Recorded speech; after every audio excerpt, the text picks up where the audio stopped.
頭髮係一個好大嘅 topic 喺我哋中醫或者係一啲護理頭髮嘅書本上。如果你個身體嘅營養唔夠 ，OK， 自己嘅五臟六腑你都俾唔足營養佢啊，佢點會同你生頭髮啫？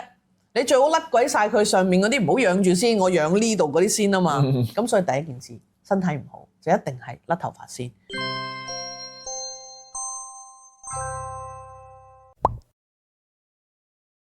小董開拓都市常見病第二季，今集咧就會講咧男性好關注嘅脫髮啦、頭油啦同埋頭瘡嘅問題啊！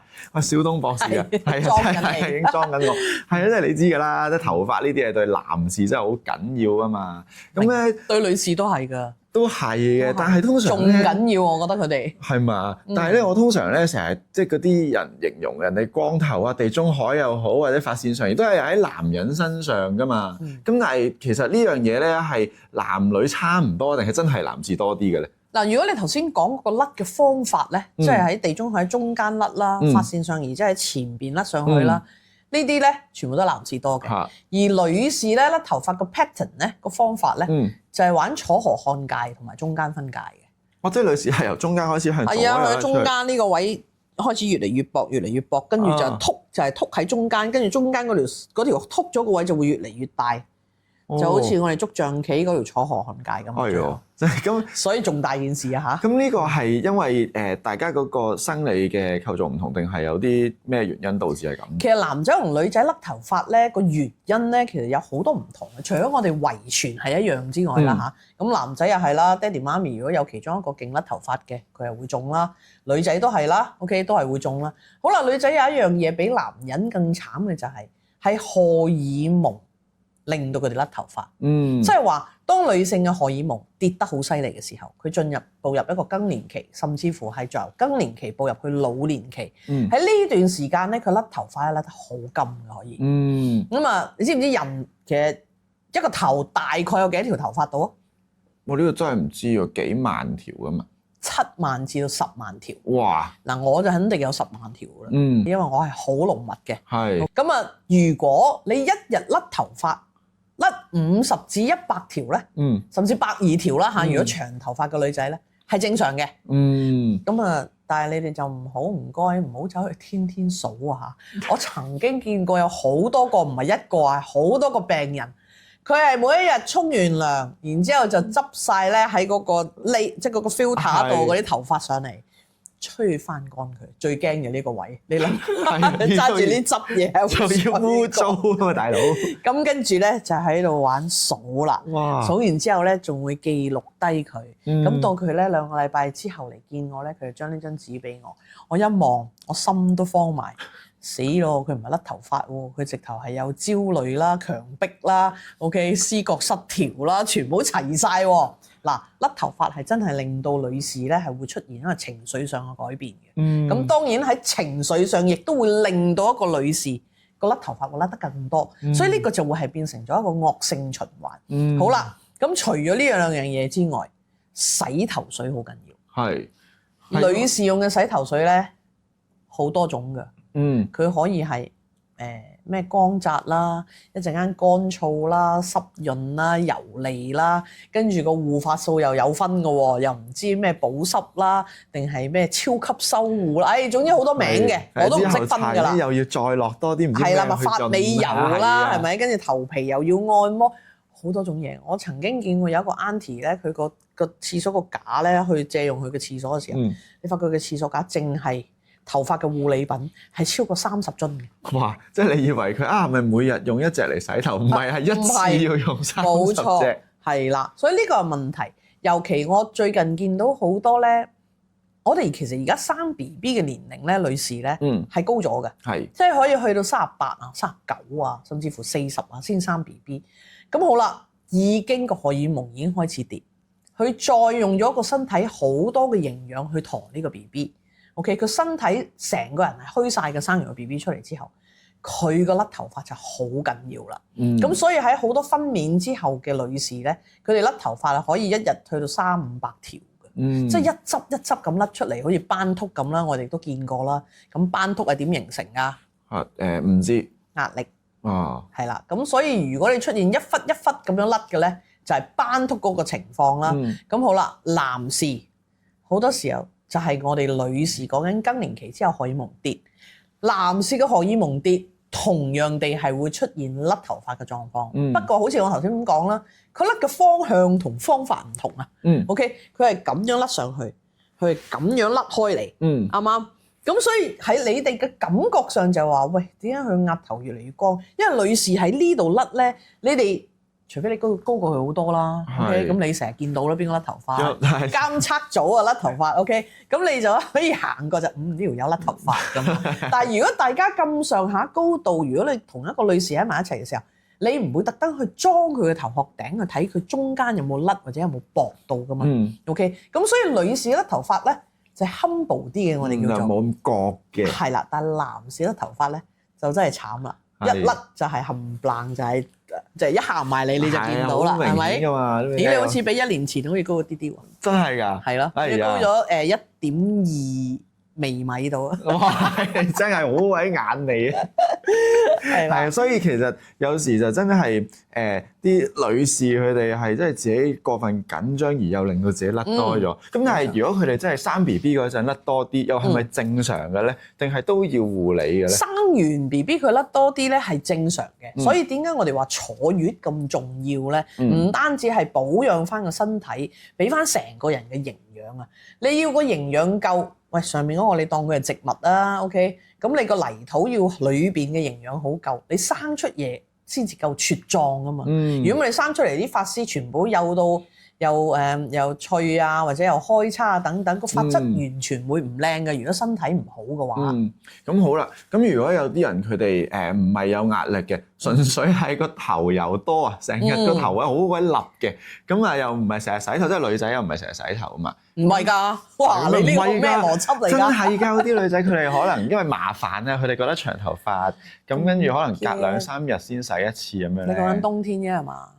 夏天都會㗎，有時。哇！會咁啊，真係。咁你有啲人唔 OK 嘅，咁但係總之就係啦，即係搞到個頭好立咁樣。係。咁又會唔會因為咁樣而容易甩咗頭髮嘅咧？嗱，呢個係一個好大嘅 topic 喺我哋中醫或者係一啲護理頭髮嘅書本上邊。你哋發覺咧？頭油本身係一種我哋好天然嘅分泌物，但係真係因人而異咧。頭油會有多嘅頭油或者少嘅頭油，我就好幸運，我係完全冇頭油嘅。OK， 咁所以其實咧，可能我5日唔洗咧都唔覺㗎嚇，但我未試過嚇。OK， 咁嗱，如果頭油多嘅好多嘅人我都遇過嘅，男仔女仔都有嘅。OK， 唔係因為乜嘢，係可能佢分泌，譬如汗多嘅人，佢個頭油都有機會會多，喺個分泌線上比較係豐富啲嘅。我哋講緊發達啲嘅。好啦，當佢嘅頭油好犀利，我哋可以見到佢4-5個鐘頭，其實佢可能今朝4-5個鐘頭已經洗完頭，即係朝頭早出嚟。佢工作咗4-5個鐘頭，就唔係喺出邊喎，可能就係喺辦公室裏邊嘅啫喎，一個溫度好 steady、好 stable 嘅地方。我哋都發現，誒點解佢個頭立晒嘅 ？OK， 咁呢個就係一個問題啦。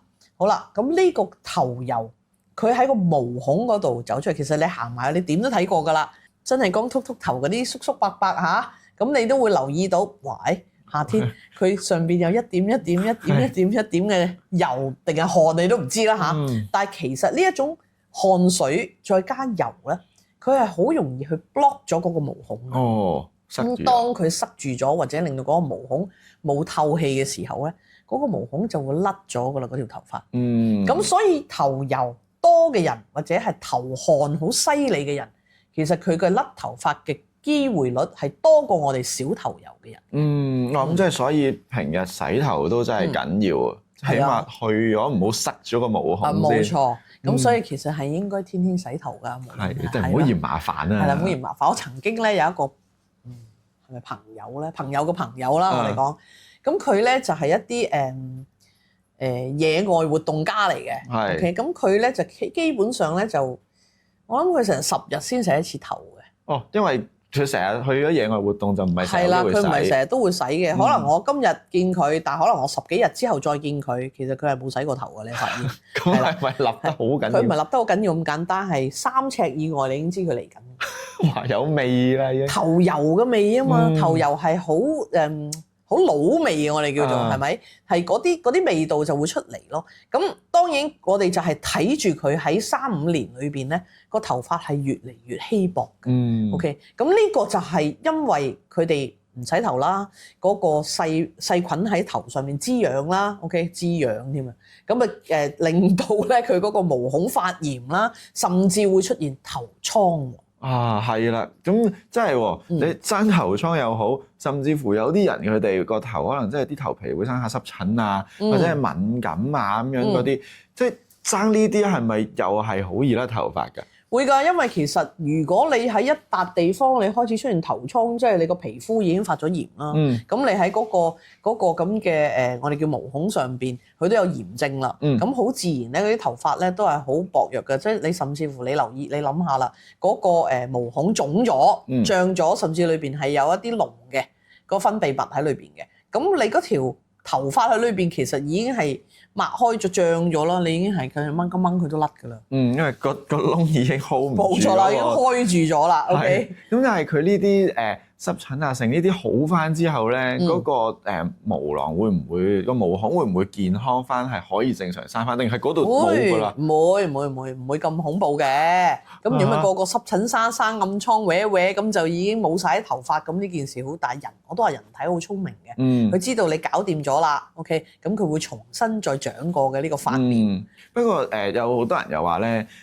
成日用啲唔同嘅洗頭水去洗頭咧，有時都會傷到，反而可能咧，不如用清水去洗就算啦咁樣。你覺得點啊？呢個清水應該洗唔到我哋日常咁多油脂啊、塵埃啊，甚至係我哋喺空氣中感染到一啲細菌啊、化學物啊等等嘅嘢。咁所以咧，嗱喺揀選洗頭水嗰方面咧，我發覺而家好多人都好揀啲好奇怪嘅嘢嘅，唔知點解，即係你哋係揀用價錢去揀洗頭水喎。越平我見過有啲7蚊一樽洗頭水，我都唔知點解佢揾到同埋佢夠膽用嘅，應該話 OK 個樽都去咗4蚊啦，係咪啊？OK 咁所以咧喺揀選洗頭水嘅方面咧，我就會盡量揀一啲係天然啲嘅。OK 咁就。當你用一啲天然嘅洗頭水，佢嗰個石油製品冇咁多啦，因為好多時候我哋石油製品就係令到我哋頭皮咧會有敏感啦，會令到佢咧唔開心啦。我哋簡單啲講，因為呢啲化學物嚟噶嘛。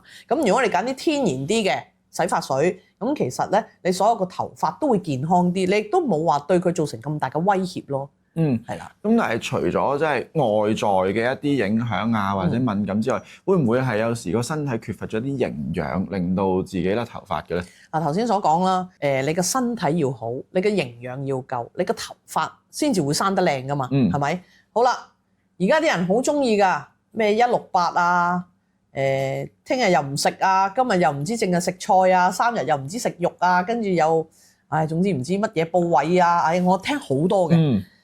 咁你發覺咧，佢哋一係就面青青，一係咧就攰賴賴 ，OK， 面色唔靚，身體好似靈活度唔高，同佢講嘢咧反應特慢。其實係因為人體其實，如果你哋睇翻一啲古書嚇，我哋睇翻用緊中醫去睇，我哋食嘢有定時嘅24個鐘裏邊，OK， 食嘢、排便、屙尿、飲水，其實喺24小時裏邊都有一個。太醫已經係啦，已經預咗俾你嘅。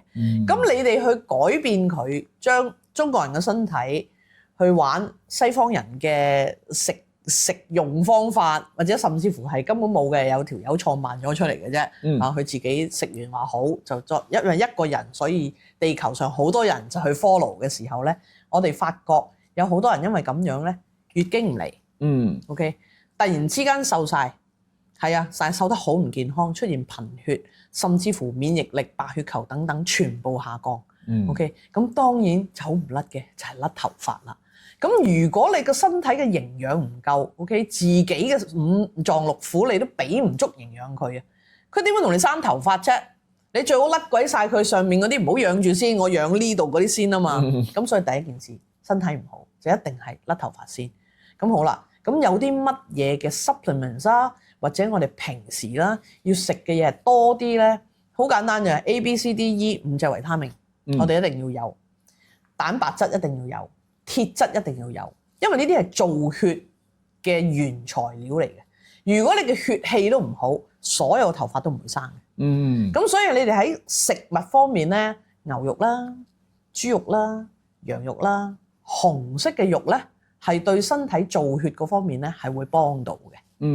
所以血氣好就頭髮就健康啦。係啦，係啊，啲小董博士啊，你平時成日考我啊，我又想考翻你。嚟啊嚟啊！係啊，因為咧小董博士成日喺我哋流行都市咧都講好多一啲古代啊中國嘅一啲養生秘方嘅，係啊，我好中意聽嘅。咁咧我就啱啱醒起啦，我有陣時睇咧嗰陣時啊，慈禧太后啊，佢咧等先嚇，慈禧太后係清代嘅，清代嘅冇錯啦。佢咧去到好老㗎啦嘛，70幾歲咁樣咧，都嗰啲相咧都仲係啲頭髮好鬼多，好濃密㗎喎。你都有睇佢㗎？我有見過佢啲相咯，因為我都中意睇下啲中史嗰啲嘢㗎嘛。其實咧喺嗰段嘅期間咧，人嘅平均歲數係得38度㗎咋。咁爭咁多㗎？所以慈禧咧，如果我冇記錯，佢係活到73歲嘅。哇！佢好長命喎。但係佢73歲咧，正如你喺網上面你可以揾到佢幅相。佢73歲個樣咧，依然係青靚白淨啦，冇乜皺紋啦，但係佢嗰把頭髮，你真係不得不服佢嘅。所以咧，佢用嗰個方法咧，我一路都用緊嘅。係慈禧太后嗰把頭髮咧，係光澤、烏黑亮麗、濃密、有彈性。OK， 你喺所有網上面你都抄到嘅，上去睇下慈禧太后嗰個頭髮係你哋所有人夢寐以求嘅嘢。係啊，佢係紮到咁樣樣，全部都依然係好靚，跟住係以前冇假髮㗎嚇，所以佢嗰把頭髮係真㗎。咁但係佢點樣可以保養到咁好嘅咧？嗱，佢以前嗰個秘方咧，我就好清楚嘅。係斷估佢唔會有個洗頭水。因為我咧都其實幾驚我自己甩頭髮。點解咧？因為我個頭圓啊，記唔記得？如果我甩晒咧，我就會好似叮當咁嘅樣。咁咪幾可愛咯。所以我咧就成日都要保住自己頭髮，千祈唔好甩。如果甩晒咧，我就好怪㗎個樣。咁所以咧，我就一路喺度睇。其實慈禧太后佢嘅當年嘅醫術啊，即係佢嗰班御醫嘅醫術咧，都幾高明。佢哋研發咗好多嘢出嚟嘅。咁其中一樣嘢，佢醫頭髮嘅嗱，公開俾大家聽下嚇。你考我啊？等我諗諗先嚇。嗰個叫做敏頭方。哇！敏頭方係啦，嗱，我有用嘅，但我冇 exactly 將即係特別去記咧，因為我用咗成6-7年嘅呢個敏頭方。其實係乜嘢嚟嘅咧？就係將10幾種嘅中藥材，我哋將佢煲咗一個藥水出嚟，OK，中藥水。然之後我就會揾一個長嘅兜兜啦，其實我就用咗個筷子兜嘅，即係裝筷子咁長噶嘛。咁我就將佢擺咗喺裏邊，就冚住擺我個星盤，即係洗面嘅星盤就擺喺隔離嘅。咁我每朝早咧，其實咧洗完頭啊嚇，我就會去攞一把梳，嗰把梳係特定嘅嚇。就浸住咗喺入面。就浸唔係浸住，即係當你梳嘅時候先攞嚟浸一浸，染咗啲頭敏頭方水，咁就喺頭上面就梳。咁梳佢大概10分鐘到啦，我好有心機嘅。OK， 咁梳完之後咧就印翻乾佢，唔好吹。咁我就去換衫啊，整其他嘢啊，直至頭大概係乾得七七八八咧，我先係咁依樣嘅樣嘅啫。咁使唔使話洗完頭之後都要整乾咗個頭先至再用呢一個？要㗎，要輕輕抹翻乾佢啦。即係當然你唔好滴住咁樣濕晒啦。係，但係梳嗰度有冇話用咩梳咧？我就係變身呢個李蓮英啦嚇。嗰陣時咧慈禧太后身邊嗰個太監就係負責幫佢梳頭嘅。好啦，呢個敏頭方點解當年咁出名咧？就係呢個李蓮英每日咧就早午晚同佢梳。點樣梳法咧？勤梳、密梳、細梳。你上網睇啊！呢3句嘢我記得好清楚。勤梳、密梳、細梳，即係其實簡單啲講句，不斷咁梳咯。喺嗰10分8分鐘裏邊咧，就係你將個敏頭方嘅藥水，盡量將佢喺每一條頭髮同埋佢嘅頭皮裏邊，你都將呢個營養去擺落去。咁變咗呢個頭皮吸收，個頭髮吸收嘅時候咧，佢就可以保持佢嘅烏黑亮麗啦，有彈性啦，唔甩啦。咁你見到佢哇幾廿歲個頭髮咁鬼靚嘅，同埋佢當時候嘅養生嗰個方法咧，食嘅嘢落去咧，係令到你係見到佢食嘅嘢咧，譬如芝麻膏啊，好多嘢佢用好多嘢去保養佢嘅頭髮同埋佢嘅眉毛嘅。OK， 咁所以咧，佢呢一個方咧，延至今日嗱，我諗一諗，佢裏邊咧以前啊，佢有菊花啦、薄荷啦、荊芥水啦、藿香葉啦、白薑蠶啦、皂角刺啦，係冇嘅。OK， 我係後加嘅，皂角刺同埋何首烏我係後加嘅。因為咧有一隻叫零陵香，而家好難揾嘅。咁點解我加咗皂角刺同埋加咗何首烏落去咧？因為皂角刺就係我頭先你所講啲人有好多頭油。嗱，俾多個偏方你哋，單買皂角刺60克 ，OK， 5碗水煲半個鐘，攞呢個皂角刺，每次你洗完頭咧就印落個頭髮度，留喺頭髮大概10分鐘先抹翻乾佢。你用1個禮拜，你啲頭油唔見晒，唔知喺邊度唔見咗。咁神奇！所以咧，點解我冇頭油？可能就係因為我喺呢一個偏方上邊，即係阿敏頭方上面咧，我將佢改良咗。OK， 我加埋皂角刺落去，我加埋何首烏落去。咁呢啲近代大家都知道何首烏對頭髮係好好㗎嘛，係嘛？咁所以咧，同埋我特定咗咧，我用咗一把自己鑄造嘅黃金梳。好平㗎咋，以前做㗎我。咁我就用個黃金梳，因為黃金嘅微量元素係好豐富㗎嘛。你知道好多人而家即係啲 facial 裏邊有黃金箔啊，係嘛？食嘢裏邊又話要滲啲金箔上去，就係因為佢嘅微量元素好豐富。頭髮同頭皮一樣，我哋需要永遠都俾最靚嘅嘢佢就留喺你身邊。咁所以咧，我仲做咗一把黃金梳咧去梳咯。咁所以微量元素夾雜咗一個敏頭方嘅中藥落咗去，係令到個頭髮係一把秀髮依然係咁濃密嘅。OK，哇！我覺得今集咧好抵睇啊，因為除咗可以知道啲頭髮護理之外咧，仲可以有埋呢個去頭油嘅小偏方。咁咧，我哋今集嘅時間差唔多，多謝小東博士啦。下一集我哋就會講呢個良性腫瘤嘅成因啊。咁我哋下一集再見啦，拜拜。小董醫師門市位於銅鑼灣同觀塘，如果想預約小董診症，可以打電話或者透過 WhatsApp 預約。想繼續第一時間收到小董影片，就記得讚好、分享同埋訂閱啦。